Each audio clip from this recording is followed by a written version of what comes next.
Good evening. It's just gone 6 o'clock. It's Saturday, the 10th of August, and welcome to our weekly news programme. And in the news tonight, representatives from local councils and organisations representing the arts, businesses, and communities in Portland and Weymouth are celebrating this week after learning their bid to become Dorset Towns of Culture 2025 was successful. The initiative is run by the Arts Development Agency, which today announced that Portland and Weymouth will take the baton from Bridport in 2025, which will see a year of creative events planned across the two towns. The partners have released the following statement welcoming this news. Dawn Rondo Irvin, who's the Chief Operating Officer of We Are Weymouth, said, "Working in partnership to achieve this result for Portland and Weymouth is incredible news for everyone. We are excited about the possibilities for our towns as both the businesses and the residents enjoy developing new initiatives to build on the arts and culture scene. We hope this will create positive change for the local economy both in 2025 and beyond as we build on this legacy for future generations." The Arts Development Agency Chief Executive David Lockwood added, "I'm delighted that Portland and Weymouth will join Towns of Culture for 2025. The ambition for culture and to transform people and place is inspiring, as it's the collaboration between creative communities, businesses and civic organisations. I can't wait to see and experience the extraordinary cultural activity that this opportunity will unleash and to enjoy the legacy for years to come." Now, for more information about the Towns of Culture 2025, you can search online for the Arts Development Company website, and you can read all about it there. And further announcements about actual events that will happen during 2025 will be announced as the plans are developed. A man has been charged in connection with a report of an assault on Portland. At 12:51 on Monday the 5th of August, Dorset Police received a report that a local man aged in his 40s had sustained suspected stab wounds following an assault in Chisel. Emergency services attended and the man was taken to hospital for treatment. Two injuries that were not life-threatening. He has since been discharged. Following inquiries, a 53-year-old man from Portland has been arrested and been charged with inflicting grievous body harm with intent.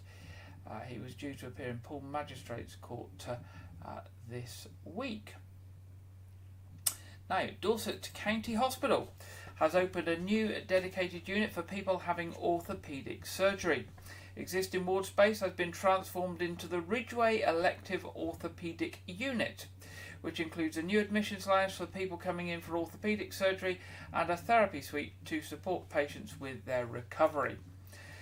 Funded by NHS England, the £1.4 million scheme is the second phase of a programme to reduce waiting times for appointments and surgery, which included the creation of the Outpatients Assessment Centre at Southwarks House in Dorset Town Centre, which we've told you about before. Anita Thomas, who's the Chief Operating Officer at Dorset County Hospital, said, "This funding has allowed us to transform the former Ridgeway ward and will make such a difference to people waiting for elective orthopaedic surgery. We will be able to reduce waiting times, treat people more quickly and support their recovery so they spend less time in hospital. The new unit will allow people to be admitted for their orthopaedic surgery more quickly and also enable patients to go home sooner to continue their recovery." Now, staying with health, the latest figures from NHS England have revealed that GP practices in Weymouth and Portland with the shortest and longest waiting times. The figures relate to appointments in February this year. Information released shows how many appointments at local doctor surgeries take place on the same day as appointment is made, and those where patients have to wait over 28 days. The type of appointment is also recorded, which includes face-to-face appointments and telephone appointments. On average, 40% of local patients were seen on the same day as they called their doctor's practice, the national average being 43.5%, so just under the national average. In total, there were 49,341 appointments recorded across Weymouth and Portland in February, but not so good news, 3,138 patients had to wait 28 days or more for their appointment. The best performing doctor's practice to see their patients on the same day they called was Crossroads Surgery, with 55%. being seen the same day, and the worst performing practice that saw the lowest percentage of patients on the same day was Wyke, Regis and Lane House Medical Practice, with only 29% of patients seen the same day. Now, Dorset Council has been making efforts to clean up the algae at Radipole Lake this last week, after calls from many members of the public to take action. Contractors have been seen working at the lake and collecting the algae and putting it into skips. It had been reported that the algae, which is known to grow rapidly in the heat of summer, was made worse by the runoff from nutrients from fields along the route of the Riverway. And I must say, having driven past it in the last couple of days, it's looking much better than it did a week or so ago. Now, a 38-year-old man from Weymouth area has been arrested in connection with the protests that took place last Sunday, the 4th of August, in the town. Following the review of CCTV footage, inquiries were carried out at the man's home address. He was arrested and taken into custody, where he was subsequently charged with violent disorder and assaulting an emergency worker. Assistant Chief Constable Mark Callaghan said, "Our approach to recent demonstrations has been clear. We will facilitate safe and legal protests, but we must balance this with minimising impact on our communities. Where individuals are suspected of committing public order or criminal offences, we will deal with this robustly, and this will not be tolerated." Dorset Police has a team of officers dedicated to reviewing crime reports and video footage of protest activity in order to identify any crimes that may have been committed. These will be swiftly investigated, with suspected offenders being put before the courts. So they say that some people can still expect a knock at their door. On Monday the 29th of July, Dorset Council marked the 60th anniversary of Weymouth Outdoor Education Centre, or WOEC as it's known locally by many people, with a fun-filled open day. Several hundred members of the public, current and former employees and elected councillors attended the open day and joined in the fun to celebrate 60 years of outdoor education for local children, young people and families in the Dorset Council area. Attendees were invited to try adventurous activities like archery and rock climbing, and were given the chance to explore the centre's indoor caving tunnels and soft play room. Many of the children were trying these exciting activities for the very first time, with the help of assistance from the centre's experienced instructors. Even Dorset Council elected member Councillor Stella Jones and Councillor John Orell gave the Portland Stone outdoor climbing tower a go and reached new heights. The day was an enormous success and highlighted the wide range of activities that the Weymouth-based centre has to offer for children and adults alike. The centre offers a mix of activities for children, adults, local schools and organisations, and also is a key provider of activities for children as part of the Dorset Council's Holiday Activities and Food programme.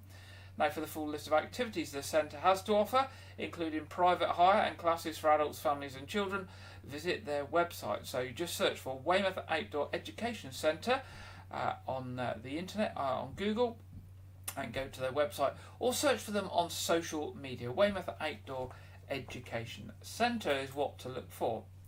Now, this week's appeals from Dorset Police. Officers from Dorset Police are appealing for witnesses or anyone with information to come forward following a road traffic collision near Weymouth. Dorset Police received a report at 9:10 p.m. on Saturday the 3rd of August that a vehicle had failed to stop for officers on the Esplanade. A further report was received at 9:14 p.m. that the vehicle involved, a silver Ford Mondeo, had been involved in a single vehicle collision on the A353 at Osmington.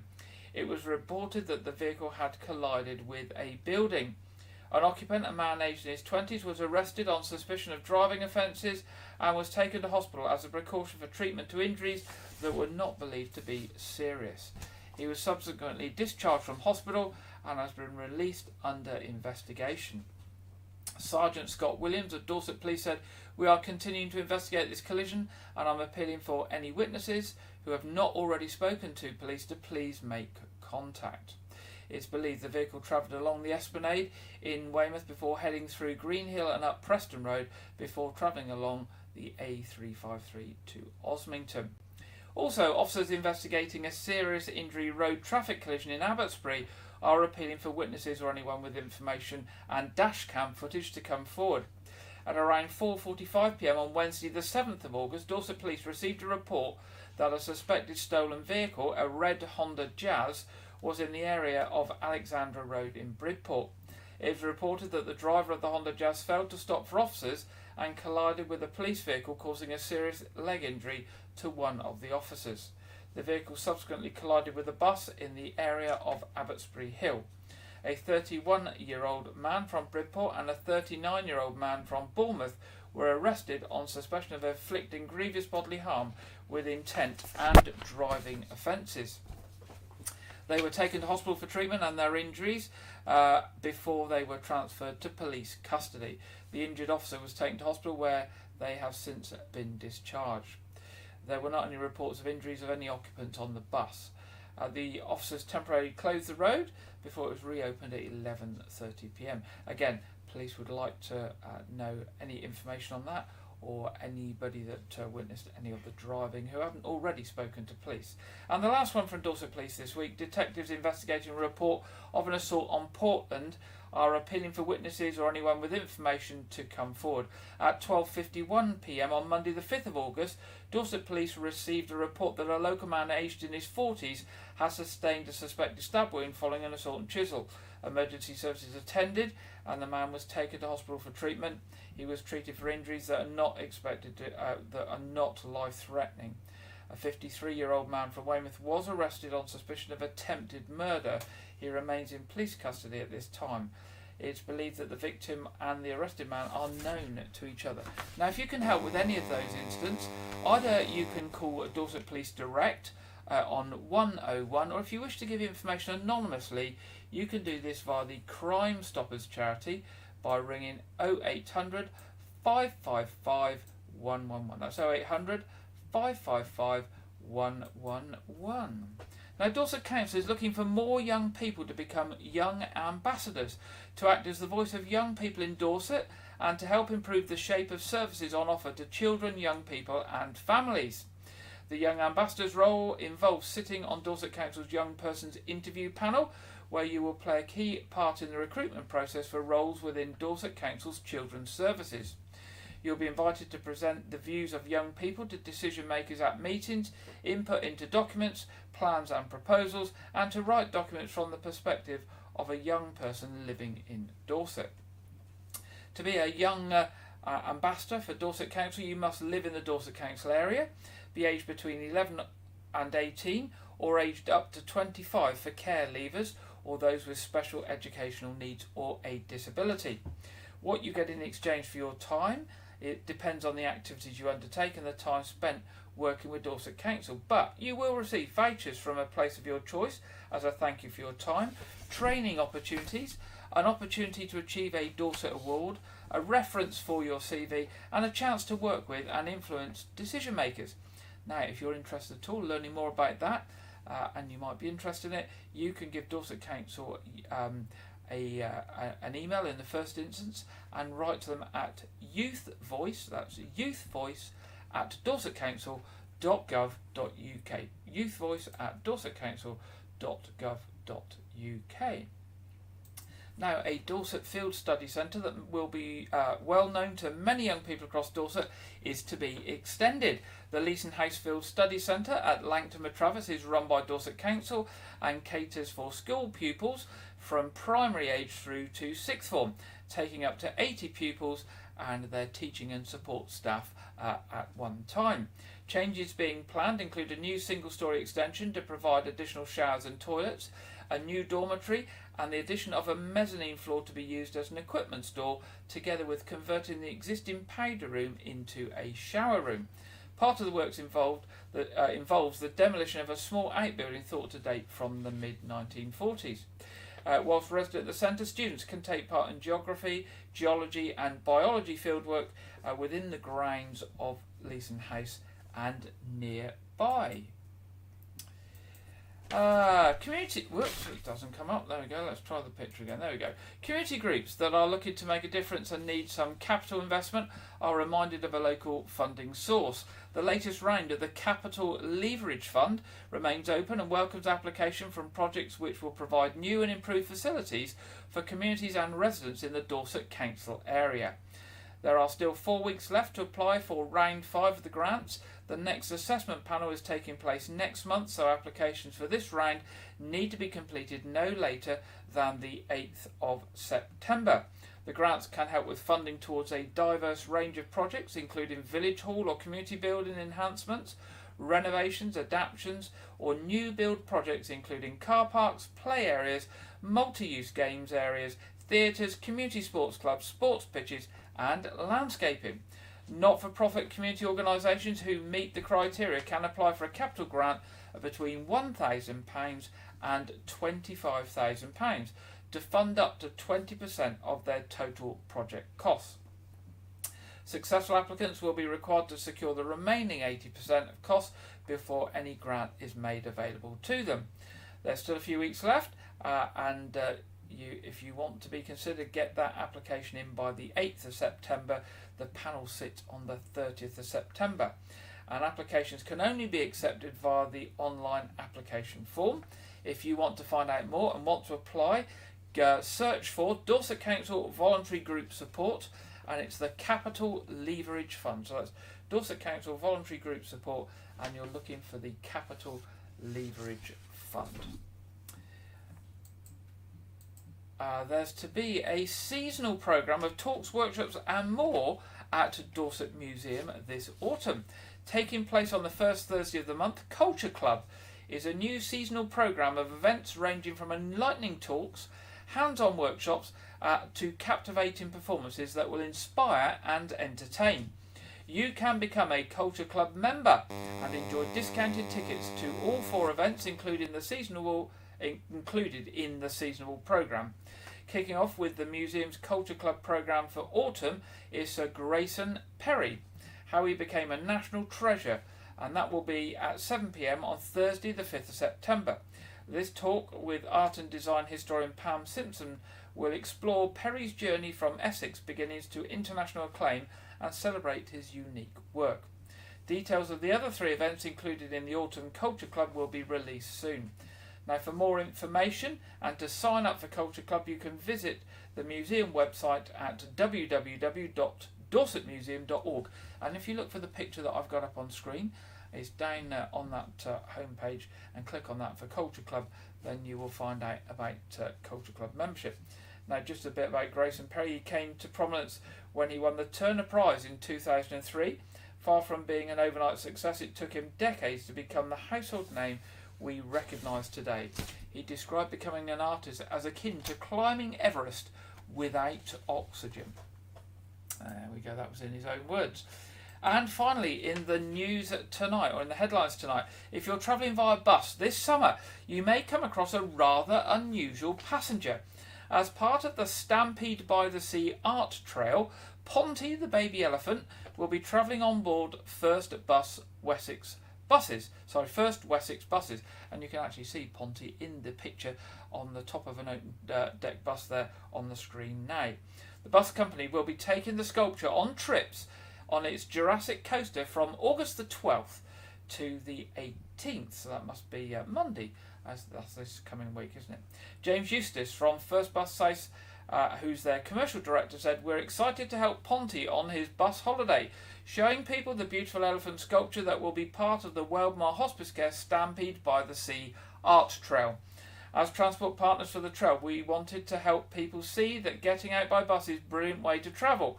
We hope next spring, when the trail is in full swing, that we can encourage people to choose the bus to access Stampede by the Sea." The art trail is supporting Weldmar Hospice Care and will take place in the spring of 2025 across Bridport, West Bay and Lyme Regis, featuring up to 50 elephants designed and painted by talented artists. Before then, passengers and holidaymakers are being given the chance to find Ponty. To help find Ponty on the bus, First Wessex are offering a special discounted group day Dorset ticket for up to 5 people for £10. That's rather than their normal £25 fee. Maps to help follow Ponty can be found at the First Wessex information kiosk by King Statue in Weymouth, as well as Ponty stickers if he is successfully spotted. Now, here's where you might find him each day. On Monday, the X52 Weymouth to Bridport, that's Monday the 12th of August. On Tuesday the 13th, the Portland Coaster, Weymouth to Portland Bill. The X50 Weymouth to Swanage on Wednesday the 14th. The Portland Coaster, Weymouth to Portland Bill on Thursday the 15th. The X50 Weymouth to Swanage on Friday the 16th. The X52 Weymouth to Bridport on Saturday the 17th. And the X50 Weymouth to Swanage on Sunday the 18th of August. There we go. Go out and see if you can find Ponty on the buses and see if you can get a Ponty sticker as well. Now next this week we're going to meet Bill Anderson, who's a Dorset farmer who shares his passion for preserving wildlife, supporting climate health and nurturing nature. This film was commissioned and coordinated by the Dorset National Landscapes team, with thanks to Bill Anderson and the team volunteers who kindly took the time to share their story. And as you know, we have seen things from Dorset National Landscapes before. They are responsible for looking after those important parts of our Dorset landscape. So this is Bill Anderson.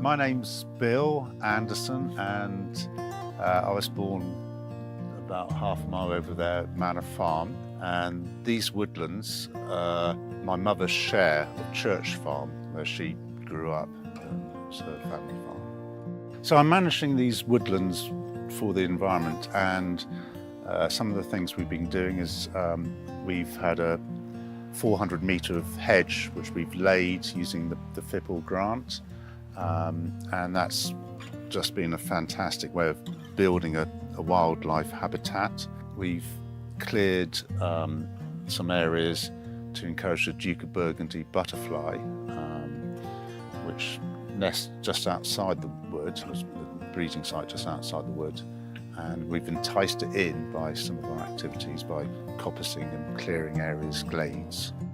For the last 10 years we've had the Woodland Tuesday, so this is a group of between 4 and perhaps 8 volunteers who come very regularly without fail, rain or shine, and it's without them I wouldn't be able to manage the woods in the way that I do.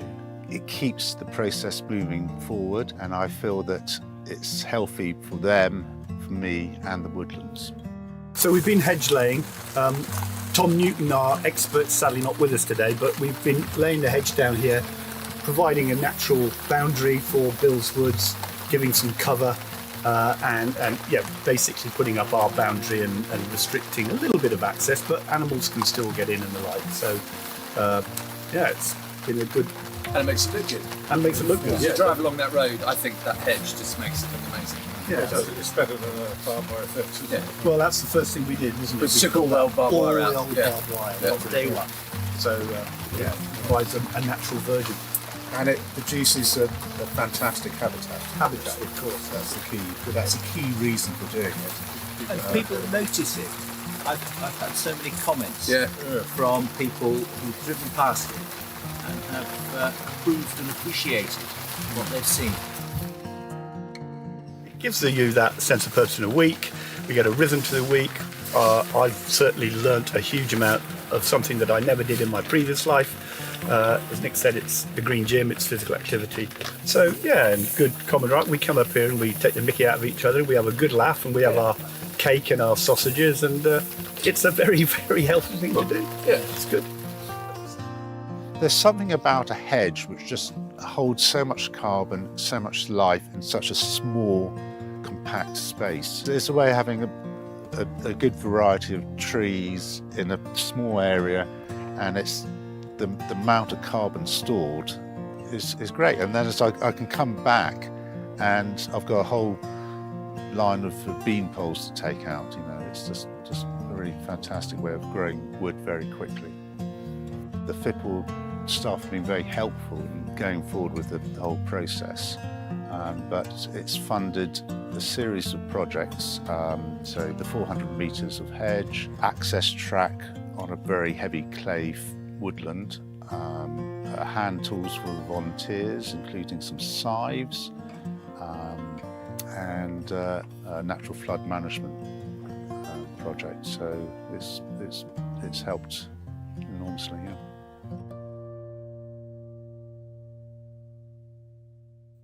There we go, that's a little film from Bill Anderson about what they're doing with hedge laying as part of looking after the land and part of the work of Dorset National Landscapes. They are living, working landscapes that also support a huge range of habitats and species and enjoyed by millions of people every year.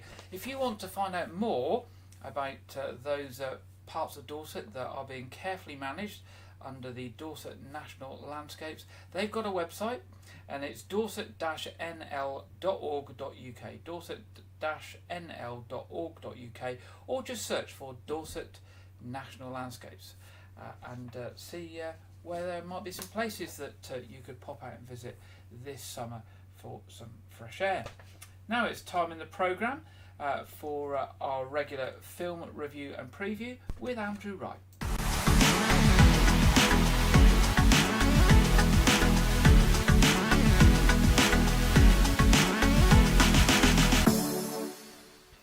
Welcome to Wyke Regis TV Film Review and Preview. I'm Andrew Wright. This week sees the release of the film Borderlands in cinemas as an adaptation of the video game of the same name. The film stars Cate Blanchett, Kevin Hart, Jack Black and Jamie Lee Curtis and revolves around Blanchett's outlaw Lilith, who returns to her home planet and teams up with misfits to find a missing person. Earlier reactions to the film have been overwhelmingly negative, with the film initially debuting with a 0% score on Rotten Tomatoes. I believe it's now up to around a 4 or 5%, which is still pretty bad. So yeah, the film is in cinemas this weekend.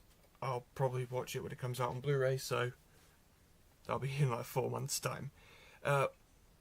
This week also sees the UK release of the new M. Night Shyamalan film Trap in cinemas. The film revolves around a serial killer trying to evade a police blockade whilst attending a concert with his daughter. The film stars Josh Hartnett as the lead character, a serial killer dubbed The Butcher. The film also stars Seleka Night Shyamalan, the director's daughter and a singer, and she stars as the pop star whose concert the characters attend. The film has received very 50-50 mixed reviews from critics who praise Hartnett's performance as well as the film's appeal to hardcore Shyamalan fans. So the film is in UK cinemas this weekend.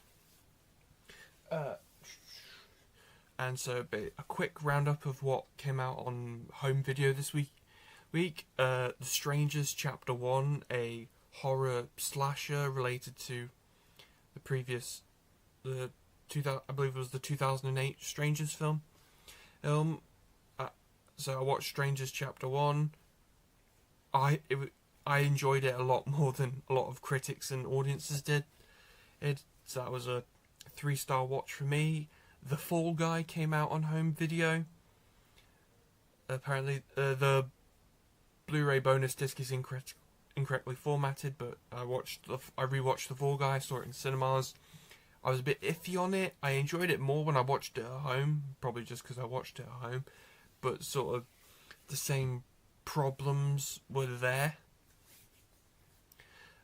The First Omen, which is a prequel to the 1976 film The Omen. As I was told I'd like The First Omen, because I saw a lot of people do like The First Omen. They holds up against the original, but I just found The First Omen to be this new one that's just come out on home video. I just found it to be really clunky. So that just kind of meh it for me. And American independent film that's been doing the festival circuit for a couple of years, and then has recently come out in UK cinemas and is now on home video, is Hundreds of Beavers. It's like a black and white slapstick cartoonish film, and I really liked it. It was really bizarre. I recommend checking it out because it's definitely something to watch. That's all I have for this week, but be sure to check back next week for a preview of Alien Romulus, the new entry in the Alien franchise, as well as reviewing the home video release of Furiosa. Now back to Gary in the studio. Thank you very much, Andrew, and Andrew will be back with us next week. Now, next in the programme tonight, it's time for the weekend weather forecast, and we go to the Met Office, and this week we are joined by Catherine Chalk. Hello, welcome to your national afternoon weather update from the Met Office. It's been cloudier in the south today, brighter in the north, but turning hot and humid Sunday and into Monday. So we'll start to see high pressure building as we go through Sunday, but this will also draw up some very hot and humid air as we go Sunday and more so into Monday, especially across the southeast. But we do have a low pressure out towards the west by Monday, and that's going to bring a focus for some heavy rain, but also some torrential downpours with thunderstorms in the mix. So a lot going on in the next couple of days, but bringing it back to the rest of the afternoon. Across Wales, across the southwest of England and across southeastern England, a lot of clouds still remaining.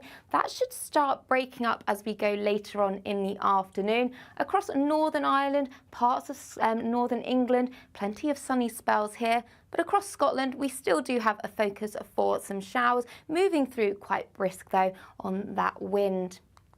As for temperatures, highs of up to 19-20 degrees in the north, but in the best of the sunshine further south, highs up to 23, possibly 25 degrees. As we go through the rest of the afternoon and evening time, still staying quite murky along the south, especially across Devon and Cornwall, with still some patchy drizzle here. Elsewhere, turning much drier. We'll see the influence of high pressure, so showers generally starting to fade away across parts of Scotland. Many places seeing clear skies. But across the south, that's where we're going to see a lot of clouds still and a humid night to come. Feeling muggy with temperatures struggling here at around 17 or 18 degrees. But further towards the north, a fresher feel. Temperatures could drop into the single figures. So a muggy start to the day across southern areas, generally just staying largely dry but cloudy. That cloud should start lifting and breaking and retreating back towards English coastlines. A bit of a breeze as well coming into the English Channel, but many places are seeing plenty of sunshine as we go through the afternoon and staying dry, but also turning very warm for most of us, especially across southern parts of England, where we'll see temperatures climbing 27, possibly up to 29 degrees. As we go through Sunday afternoon then, not too much changing into the evening time. That cloud generally melting away, but our focus will be across the west, where we'll start to see this influence of low pressure bringing some thundery downpours overnight Sunday and into Monday. So there is a lot going on in the weather in the next couple of days, so make sure to hit subscribe on YouTube so you don't miss an update, and I'll catch you soon. Bye-bye. Thank you very much there, Catherine, for the national weekend weather forecast. And now looking at the weather down here on the south coast, this is what the week ahead seems to have. I'm not sure I trust the temperatures too much. I think we might get slightly higher temperatures than the chart here is showing, but it looks like it's going to be dry and it's going to be warm even at night. So a muggy week ahead, hopefully with not too much rain, although we may see some tomorrow. So that's the weather for this week. Maybe a little bit more like summertime this week than it has been. Turning to what's on this week, Weymouth Pavilion, 15th of August, Rocket Man, a tribute to Elton John. 16th of August, Coles Play, the world-leading Coldplay tribute. 17th of August, the Bowie Experience. 22nd of August, the Magic of the Bee Gees. 24th of August, Amy, a tribute to Amy Winehouse. 25th of August, the Magic of the Beatles. And 29th of August, Totally Tina Turner tribute. Some real good tribute music there, and something for everyone. Tickets and more information available online, including all the other shows that we haven't got time to mention. There really is at least a show every day, if not more. So weymouthpavilion.com is where you need to go to look to see what's going on and to book tickets. Turning to the Nothe Fort, 15th of August coming up this week, A Midsummer Night's Dream. Summer fun at the Nothe is happening all the way through to the 1st of September. And they've got hands-on exhibits, wonderful cafe, freshly made food and refreshments, doggy water bowls, ice cream, stunning views, a brand new family room to rest and play, not to mention the famous mouse hunt, which is popular with the children of all ages and even the grown-ups. So it's a really good family day out. They offer a free annual pass with every ticket purchase. So once you buy a ticket to visit, it means you can go back time and time again, which is really, really good. On the 24th of August, they've got Dance by the Coast, a silent disco from 5 to 7 for family disco and 7:30 to 10 for adult disco. There will be limited tickets for those, so do look online for those. And then on the 29th of September, they've got their Pause for Fort, their doggy show coming up. So that's nothefort.org.uk for their website. Just a reminder that Abbotsbury and Portsham are still continuing their Millennium celebrations. Do check out their website at map24.org, map24.org. And also, I've been mentioning it the last few weeks, Compton Abbas Air Show has been on today, and it's on again tomorrow. Lots of vintage and golden age of aviation type planes on at Guy Ritchie's Compton Abbas Airfield. Do pop along to their website for more information and tickets if there are any still available for tomorrow. That's comptonabbasairshow.co, comptonabbasairshow.co.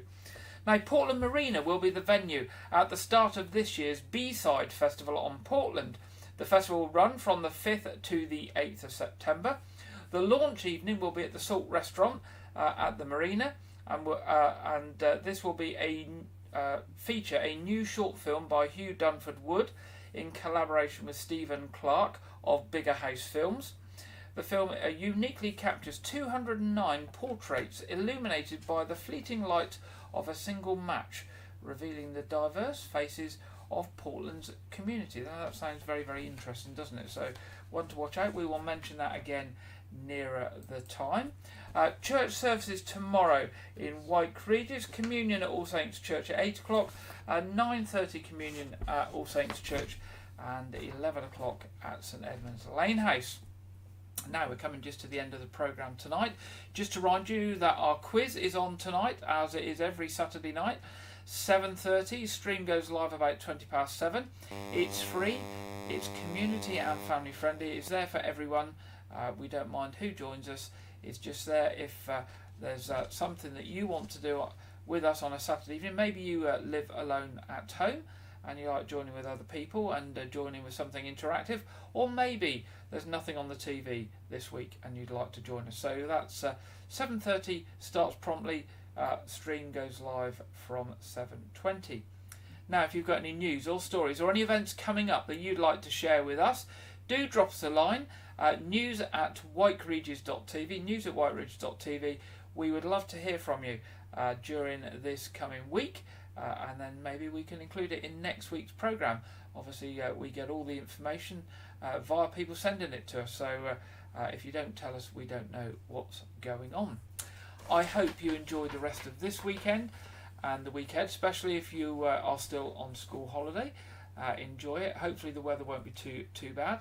It means you'll be able to get out for a walk, or maybe go to the beach, or maybe a day out somewhere.